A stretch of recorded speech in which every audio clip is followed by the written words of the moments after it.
তোমরা অনেকেই তো অনেক রকমভাবে জলপাইয়ের আচার তৈরি করো, তো আমার মতো রেসিপিটা একবার হলেও ট্রাই করে দেখো। আমি 100% গ্যারান্টি দিয়ে বলছি অনেক বেশি টেস্টি হবে। তো চলো পুরো রেসিপিটি দেখা যাক। তো এখানে আমি জলপাইগুলোকে প্রথমে ধুয়ে নিচ্ছি সুন্দর করে। সবুজ সবুজ জলপাই আছে এখানে। আসলে এই ভিডিওটা আমার বেশ কিছুদিন আগে সময় সুযোগের অভাবে এডিট করতে একটু দেরি হয়ে গেছে। তো আমি এখানে মশলা হিসাবে নিয়েছি আদা বাটা, রসুন বাটা, মৌরি বাটা আর সরিষা বাটা। মৌরি মানে মিষ্টি জিরা, ঢাকার সবাই বলে মিষ্টি জিরা, আর আমরা গ্রাম অঞ্চলের দিকে লোকেরা বলি মৌরি। তো যে যে নামে চিনে থাকো এই জন্য দুইটা নামই আমি বলে দিলাম। তো প্রথমে আমি কড়াই সরিষার তেল গরম করে তার মধ্যে পাঁচফোড়ন দিয়ে দিলাম। পাঁচফোড়নটা দিয়ে বেশি কিন্তু পোড়া পোড়া করে ভাজা যাবে না, আর শুকনো লঙ্কাও সাথে দুইটা চিড়ে দিলাম। এটাকে হালকা একটু তেলের মধ্যে একটু টেলে নিলাম ফ্লেভারটা আসা পর্যন্ত। তারপরে আমি একে একে সব মশলাগুলোকে দিয়ে দিচ্ছি।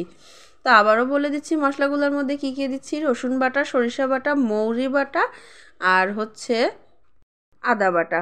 তো দিয়ে এবারে অল্প একটু জল দিয়ে দিলাম, দিয়ে এবার সাথে লঙ্কার গুঁড়োও দিয়ে দিচ্ছি। তো এখানে টক ঝাল মিষ্টি সম পরিমাণ হবে এই আচারটা আর কি।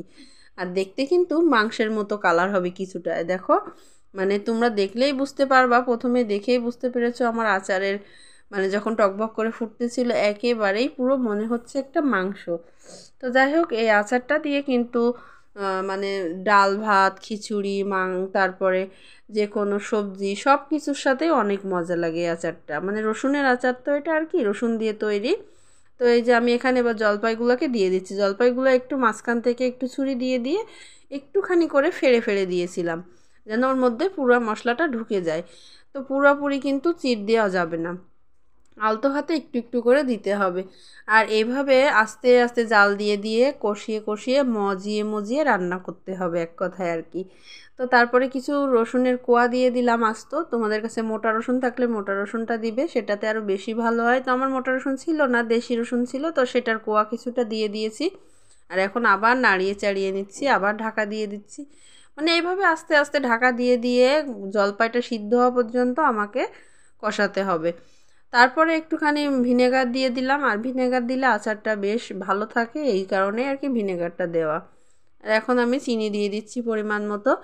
তো চিনি যে যেমন মিষ্টি পছন্দ করো। তো আগেই তো বললাম এই আচারটা হবে টক ঝাল মিষ্টি সব কিছু সম পরিমাণে। তো মিষ্টিও যেমন হবে, ঝাল ঝাল টক টক হবে। তো এই যে দেখো আমার কিন্তু আচারের কালারটা কিন্তু একদমই মানে চেঞ্জ হয়ে আসছে, কতটা সুন্দর কালার আসছে। তো এই আচারটা হচ্ছে আমাদের বাসার সবাই অনেক পছন্দ করে। আমি প্রত্যেক বছর কোনো না কোনোভাবে মানে জলপাইয়ের আচার যদি তৈরি করি তার মধ্যে এই আচারটা আমার কিন্তু থাকতেই হয়। পরিবারের সবার এটা আমার বেশি চাহিদা থাকে। আসলে কি এই আচারটা আমি সেই জলপাই সিজনেই তৈরি করেছি, কিন্তু সময় সুযোগের অভাবে এডিট করে ভিডিও ছাড়তে ছাড়তে মানে তাহলে দেখতে মানে আমার একটু দেরি হয়ে গেল আর কি। তো তোমরা কেউ কিছু মনে করো না প্লিজ, ভিডিওটা দেখে রেখো, আবার জলপাই সিজন আসলে তখন তৈরি করতে পারবে। এই জন্য ভাবলাম যে যেহেতু ভিডিওটা করেছি তো আমার বন্ধুদের সাথে শেয়ার করে রাখি। তো এই যে দেখো আমার জলপাইয়ের আচার কিন্তু প্রায় আর হয়ে এসেছে। ওয়াও দেখো কি সুন্দর হয়েছে। এখন এটা পুরোপুরি ঠান্ডা হয়ে গেছে। ঠান্ডা হওয়ার পর আমি এখন কাচের বয়ামে উঠিয়ে নিতে চলে এসেছি। কাচের বয়ামে উঠিয়ে রাখলে আচারটা কিন্তু অনেক দিন ভালো থাকে। মানে এতটা দেখতে লোভনীয় হয়েছে, আমার পাশের বাসার আন্টি আসছিল বেড়াতে, সে বলছে কি এটা কি করেছো গো। আমি বলতেছি জলপাইয়ের আচার। তো সে দেখে আর লোভ সামলাতে পারলো না, বললো যে আমাকে একটু বাটিতে দাও, একটু টেস্ট করে দেখি। তো তোমরাও নিশ্চয়ই অনেক মজা পাবে আচারটা তৈরি করে। কেমন লাগলো ভিডিওটা অবশ্যই জানিও।